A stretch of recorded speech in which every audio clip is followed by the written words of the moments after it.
trabaho ang ating mga taga DPS.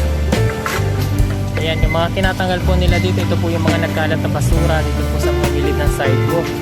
At yung ilang mga residente po dito ay talaga naman ito po nila tinatambak yung kanilang mga basura.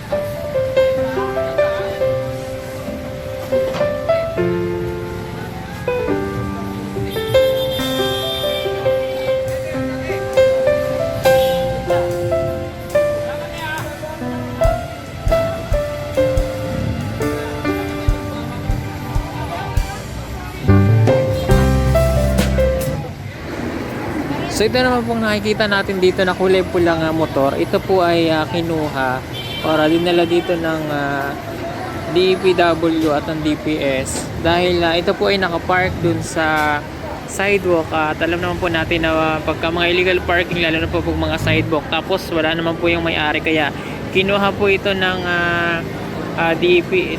DPW at saka ng mga taga DPS para po makumpiska at may sakay po nila ito sa truck.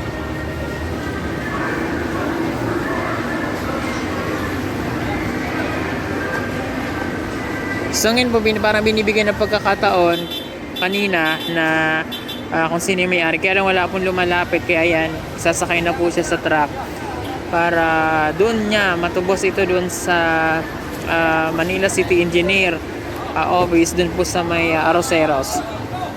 Yan, sinakay na po siya ngayon dito sa truck. At ayan, ano pong opinion niyo dito, guys? So kaya po minsan nahihirapan tayong dumaan din sa mga sidewalk dahil meron po mga illegal parking.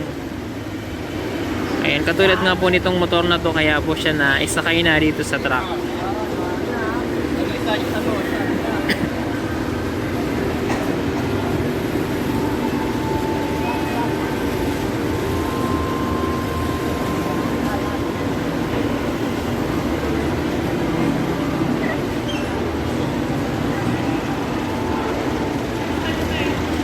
Kaya po dun sa mga may motor dyan, hindi lang po yung motor, yung katulad po ng mga may kotse, wag po tayong basta-basta nagpa-park, lalo na po dito sa Maynila, dahil puspusan po ang ginagawang clearing operations dito. Kaya pag nakita po yung inyong mga sasakyan na kayo po ay illegal na nag-park sa mga sidewalk, talagang makukuha po yan. At ngayon naman po, nandito po tayo sa isang construction site para po i-check mo yung ating Manila City Engineer na si Sir Andres.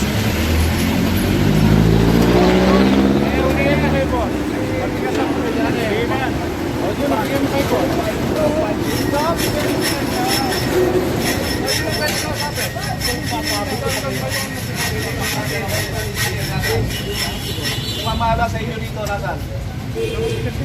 Pakisuyo, tawagin.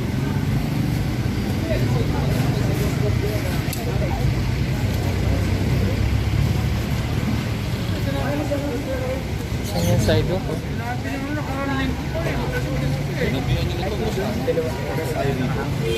So yun, nandito po tayo sa may isang construction site na ginagawa dito.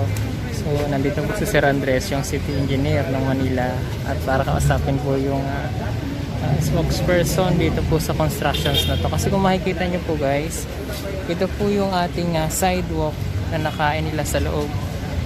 Ayan.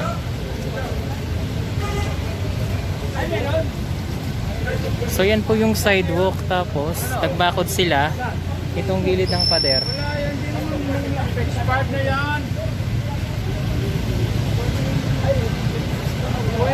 So ngayon mayroong tiniting ng permit dito. Pakita lang natin, guys, pero para sinasabi nila is expired na daw. 2019.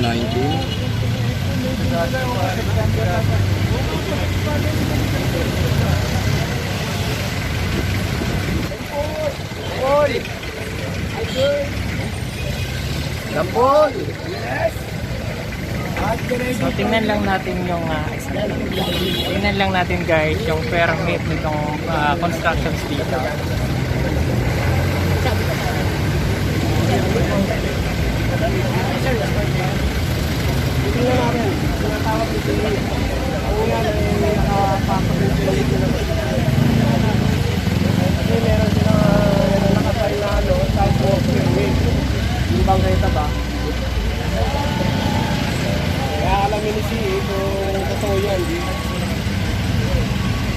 Ayun guys, nakita natin yung permit nila is date ng April 26, 2019. Pag ganyan ba sir, expired na yan? Hindi. Expired na. So, expired na daw po yan. Kasi may bago na tayong sinusunod na batas ngayon na talagang kindeclared yung ating sidewalk.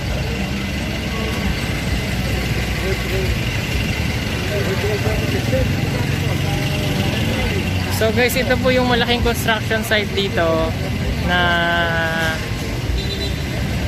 nakasakop nitong sidewalk natin, no? Ito po yung sidewalk.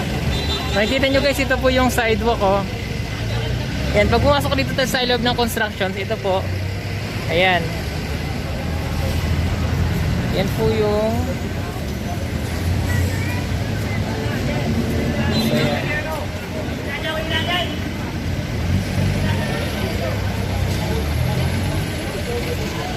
so yan, binakuran kasi nila guys yung sidewalk. At ito, at papakita yung documents. Ayan. Ito yung ano, ito yung pangalan, serving, trading, and holding service.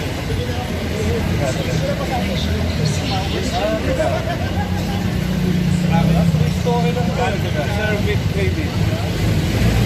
Serving, trading, and holding services. Ang address niya, Pedro Corner Adriatico. Ang layo na ito ah.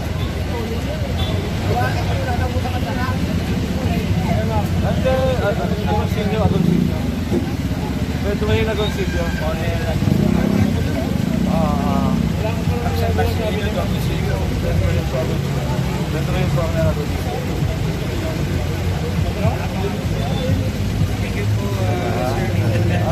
So yan po, chinecheck po ni Sir Andres yung permit dito.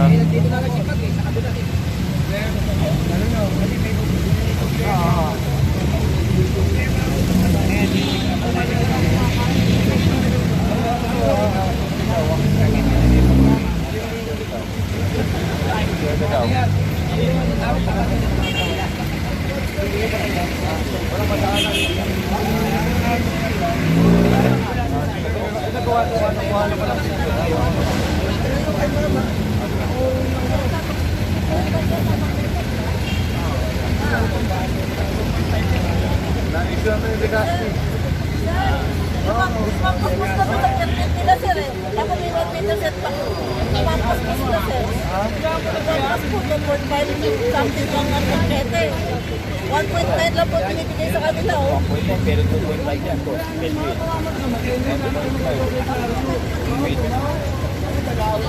Tamang ilisip po.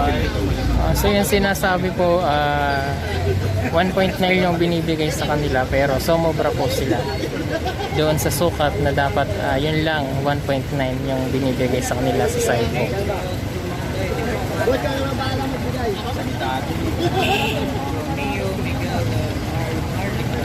Ligaw? Baka bakit po sa ng 1 year, di ba dapat 6 months lang? Sila kasi pinag-issue eh. Makakancel na lang. Kaya lang ayusin nyo yung ano ha. Mapakancel ko yan.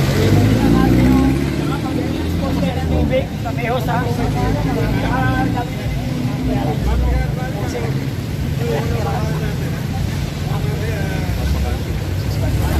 So yan, papaayos na to itong construction site dito para matanggal itong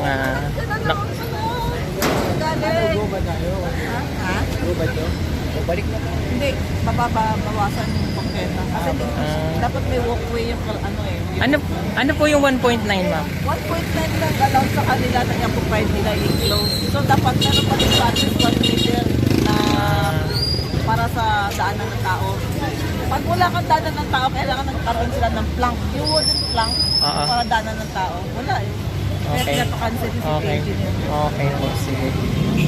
So yun, dahil wala po silang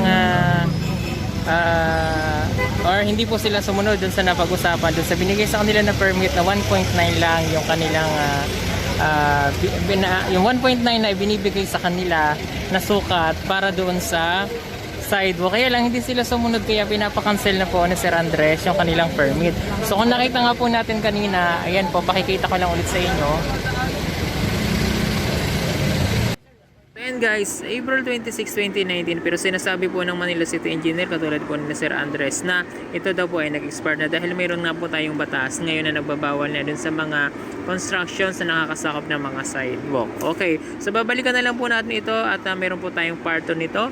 Abangan nyo po yun at ibabalag ko po ulit yan. For the meantime, ako po muna ay magpapaalam sa inyo. Maraming pong salamat sa inyong pagtutok. Muli ako po si Pugong Byahero na nagpapaalala sa ating lahat na palagi po tayong mag-iingat at God bless you all po and God first. So kung hindi pa po ay nakapag-subscribe sa channel ko, please subscribe na po para maging updated po kayo dyan. Okay, thank you po.